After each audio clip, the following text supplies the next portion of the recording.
What's up, YouTube? It's NG, the Neon X, and I am back.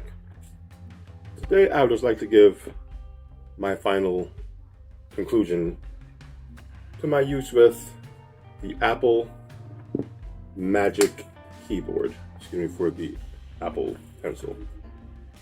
I posted pros, I posted cons. This is pretty much the wrap up to the entire event.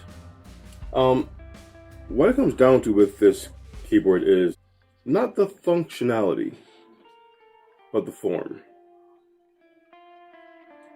As a portable keyboard for your Apple iPad Pro, it is a wonderful device. If you watch any of my other YouTube videos, you know I do have another keyboard cover that I often compare this one to, because they're both such good accessories for the iPad. But I have to give it to the Apple keyboard for feeling better. Like I said before, I don't know what it is about the keys, about the somewhat small trackpad, but everything just feels really good to the touch and works flawlessly with the iPad. Now I know there are a lot of features missing from this keyboard. Many will point to the lack of the function keys up at the top. As you can see, there are none. But even with that, it's a really good functional keyboard.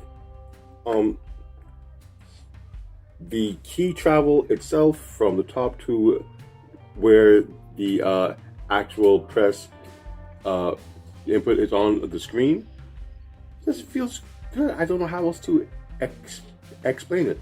And if you were to get this keyboard for yourself, you would not be upset with it. The build quality is, top notch, as you would, I assume, expect from Apple. I don't have many Apple products, but the few that I do have are always built well.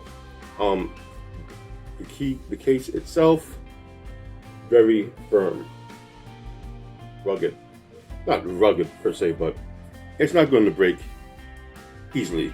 This hinge, really stiff. It's not loose, it's not flabby, it locks into place right where it should. It's not easily going to get out of this position unless you apply some extreme force to actually break the metal connection here.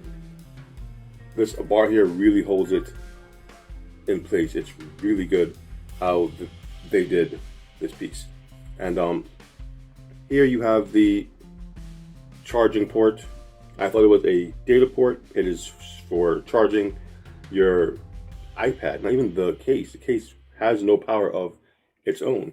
It runs off of the iPad's power. So like I said before, it's almost like the case is a wireless charger. As long as it's plugged in, you can easily just pop on the iPad to the case and it will start to charge up your device.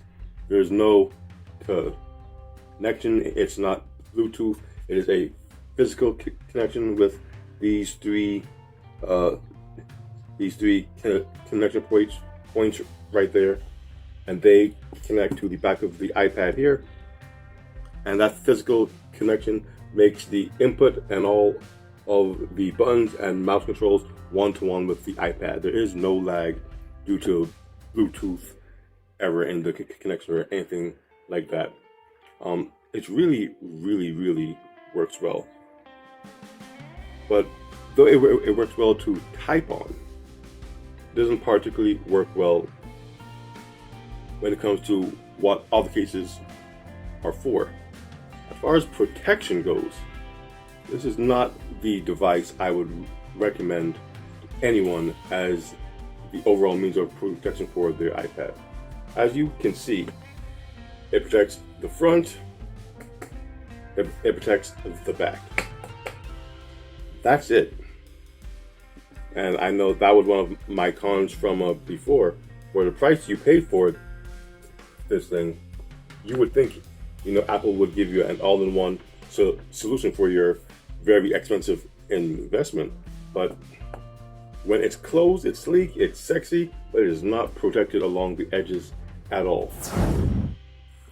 The Magic Keyboard case offers a lot, but it also requires a lot. They didn't drop the ball, but I do wish that there was more to it than just a keyboard and a mouse, because that's pretty much what it is.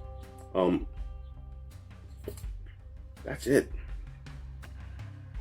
I know it's not the most in-depth review, but there's not really much else there to it. The hinge is firm. The look of the device is so futuristic. Nothing else on the market looks like this. So, with that said, this is NG, the Neon X, and the Apple iPad Pro, and the Magic Keyboard. This is what I'm into.